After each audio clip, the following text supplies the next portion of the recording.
नमस्कार, आप देख रहे हैं प्रतिपक्ष संवाद। मैं हूं आपके साथ पूर्वी। चलिए देखते हैं आज की अहम खबर।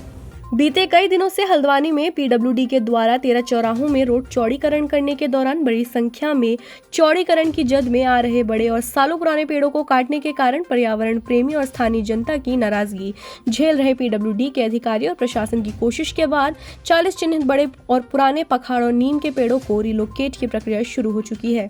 और हल्द्वानी की जनता के लिए खुशी की बात यह है कि प्रशासन और पीडब्ल्यूडी की ये कोशिश सफल हुई है, जिसमें हल्द्वानी से कुछ दूर हल्दू चौड़ में बन रही गौशाला की जमीन में बीते दिनों हल्द्वानी के काठगोदाम के नरीमन चौराहे के समीप तेज आंधी के चलते टूटकर निर्जीव हो चुका सालों पुराने जिस पेड़ को पीडब्ल्यूडी और प्रशासन के प्रयास से ट्रांसप्लांट किया गया था, वो निर्जीव पेड़ फिर से पुनर्जीवित हो चुका है, जिसमें हरी पत्तियां भी निकलना शुरू हो गई हैं, जिसको लेकर प्रशासन और पीडब्ल्यूडी की पेड़ों के पुनर्जीवित होने की उम्मीद और भी पक्की हुई है। वहीं पीडब्ल्यूडी के अधिशासी अभियंता अशोक कुमार ने इसको लेकर आने वाले समय में कटे पेड़ों को ट्रांसप्लांट करने की पूरी प्रक्रिया की जानकारी देते हुए कहा कि चिन्हित किए गए 40 पेड़ों को जो रोड चौड़ीकरण की जद में आने के कारण काटे जा रहे थे, ट्रांसप्लांट के जरिए कटे हुए और निर्जीव पेड़ों को एक नया जीवन दिया जा सकेगा, जो हम सबके लिए एक सुखद अनुभव है। देखिए, इसमें जो हमारे 13 चौराहे हैं, इसमें पेड़ों की गिनती हुई थी कि उनको चौड़ीकरण की जद में जो भी आ रहे हैं उनको काटा जाए, लेकिन इसमें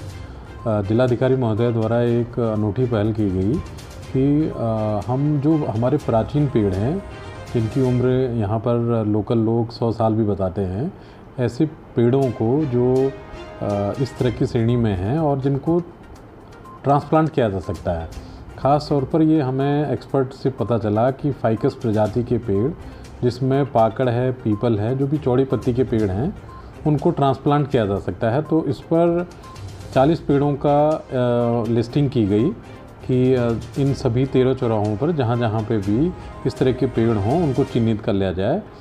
और इस बीच में हमारी प्रोसेस चली रही थी कि एक पेड़ जो 100 साल पुराना पेड़ बताते थे नरीमन चौराहे में, वो अचानक गिर पड़ा। और सबसे अच्छी बात यह है कि हमने उसको भी तत्काल ट्रांसप्लांट के लिए हल्दू चौड़ जो गौशाला में लैंड थी वहाँ पर उसको स्थापित कर दिया है। और खुशखबरी यह है कि वो इस समय जीवित है और उसमें पत्तियाँ, उसमें ब्रांचेस निकल आई हैं। और जो ट्रांसप्लांट की प्रोसेस है वो हमने करीब 15-20 पेड़ों में स्टार्ट कर दी है। इसको विभिन्न स्टेजेस से गुजरना होता है। सबसे पहले इसमें लॉपिंग करते हैं, जो भी ब्रांचेस टहनियाँ हैं उनको कटाया जाता है और उसमें फिर एक फंगीसाइड का लेपन होता है और सीलेंट लगाया जाता है ताकि नमी और पानी का कोई असर ना हो।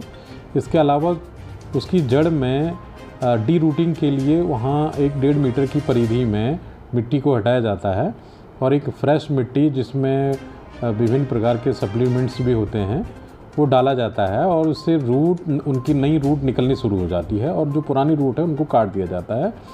और ये करीब 1.5 से 2 महीने 3 महीने करीब ये प्रोसेस चलती है। हल्द्वानी से अमित चौधरी की रिपोर्ट। ऐसे ही तमाम खबरों को जानने के लिए देखते रहें प्रतिपक्ष संवाद। नमस्कार।